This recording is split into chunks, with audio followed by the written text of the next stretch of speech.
देखिए हर खबर यहीं पर, सब्सक्राइब कीजिए TV9 भारतवर्ष।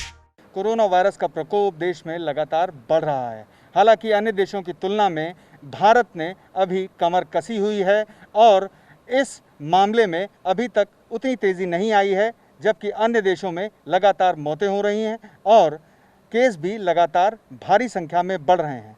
हमारे देश के वैज्ञानिक लगातार वैक्सीन और दवाओं की खोज में जुटे हुए हैं। CSIR इस मुद्दे पर लगातार काम कर रहा है और CSIR के DG डायरेक्टर जनरल साहब हमारे साथ बातचीत करने के लिए यहाँ पर मौजूद हैं। डॉक्टर शेखर मांडे से हम ये जानते हैं कि आखिर CSIR ने अब तक जो दवा है उसके मुद्दे पर क्या प्रगति हासिल की है। डॉक्टर साहब, एक दवा आप लोग बना रहे हैं जो प्रतिरोधक क्षमता को बढ़ाएगी, क्या है वो दवा, उस बारे में थोड़ा बताएं। ये प्रतिरोधक क्षमता को बढ़ाने के लिए एक हम लोग बैक्टीरिया का इस्तेमाल करना चाहते हैं। इसका नाम है माइकोबैक्टीरियम W। इसे MW के नाम से भी जाना जाता है। MW ऑलरेडी प्रचलित है लेप्रेसी वैक्सीन करके, लेकिन एक जो कंपनी है हमारी देश की बहुत ही जानी मानी कंपनी है कैडिला फार्मास्यूटिकल्स, उन्होंने MW के ऊपर ट्रायल करके ये भी दिखाया है कि सेप्सिस जो होता है, तो जो ग्राम नेगेटिव बैक्टीरिया से सेप्सिस होता है उसमें भी मॉर्टेलिटी रेट काफ़ी कम लाता है MW। अगर MW से अगर उसका इस्तेमाल करे तो मॉर्टेलिटी रेट 50% से कम हो जाता है ग्राम नेगेटिव सेप्सिस में। तो इसलिए हम चाहते हैं कि जो कि ये बॉडी की इम्यूनिटी को तो हमारा थोड़ा तेज करता है, तो इसको हम लोग कोरोना के लिए भी ट्राई करके देखिए कि कोरोना के क्षेत्र में भी इसे अगर कुछ लाभ होता हो तो फिर हमारे लिए काफ़ी अच्छी ये उपलब्धि रहेगी। क्या ये दवा आम लोगों को दी जाएगी या सिर्फ कोरोना के जो पेशेंट होंगे उन्हीं को दी जाएगी? नहीं, हम लोगों को 3 ट्रायल्स करने के अप्रूवल मिले हैं drug controller general of India से। एक तो है जो क्रिटिकली इल पेशेंट्स है, जो जिनके हाल बहुत ही ख़राब है। दूसरे ट्रायल का जो हमें परमिशन मिला है वो जो पेशेंट्स है वो हॉस्पिटल में एडमिटेड है लेकिन अभी तक ICU में नहीं गए हैं।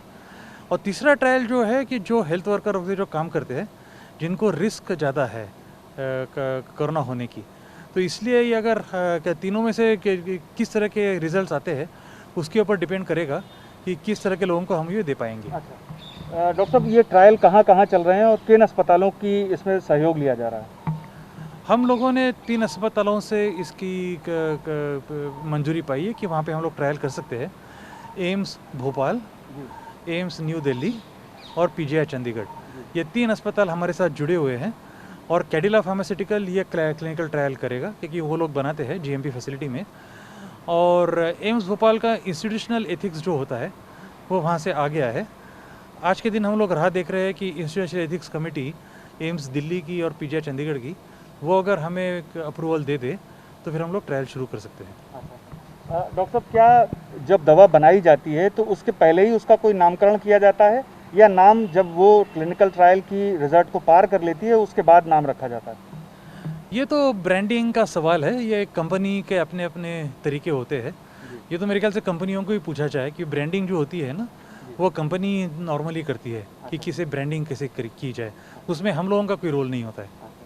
तो ये इसका ट्रायल जो है टेबलेट के कब तक कंप्लीट हो जाएंगे और कब तक बाज़ार में आने की उम्मीद है ये जो दवा आप लोग बता रहे हैं? हम लोग आशा करते हैं कि जो पहला वाला ट्रायल है क्रिटिकली इल पेशेंट्स का, उसमें से 50 लोगों पे जो ट्रायल हो रहा है, हम लोग आशा कर रहे हैं कि वो हो सकता है कि 2 महीने में हम लोग ख़त्म कर पाएंगे वो वाली ट्रायल। और बाकी के जो 2 ट्रायल मैंने आपको बताया है उसमें थोड़ा टाइम लग सकता है क्योंकि उसमें थोड़ा पेशेंट का नंबर जो है थोड़ा ज़्यादा है। तो बाज़ार में आने के लिए तो डिपेंड करेगा कि इसके रिजल्ट कैसे आते हैं। और आप लोगों की सबकी दुआएं अगर हमारे साथ है, ये काम कर लेगा, तो हम आशा करते हैं कि इस साल हो सके तो ये दवा को मार्केट में ले आ पाएंगे अगर ये काम करती है तो। इससे जो मरीज होगा उनकी प्रतिरोधक क्षमता बढ़ेगी और वो आसानी से रिकवरी कर पाएंगे अगर वो COVID-19 से अफेक्टेड हैं तो। बिल्कुल सही कहा आपने। हमसे बात करने के लिए बहुत बहुत शुक्रिया। ये थे CSIR के DG साहब डॉक्टर शेखर मांडे, जिन्होंने हमें बताया कि प्रतिरोधक क्षमता को बढ़ाने के लिए एक दवा तैयार की जा रही है जो कोविड पेशेंट्स को दी जाएगी और उनकी प्रतिरोधक क्षमता बढ़ेगी, जिससे वो आसानी से रोग से उबर सकेंगे और फिर से सामान्य जीवन में लौट सकेंगे। पीयूष पांडे, TV9 भारतवर्ष, दिल्ली। फिक्र आपकी, सोमवार से शुक्रवार रात 9 बजे सिर्फ TV9 भारतवर्ष पर।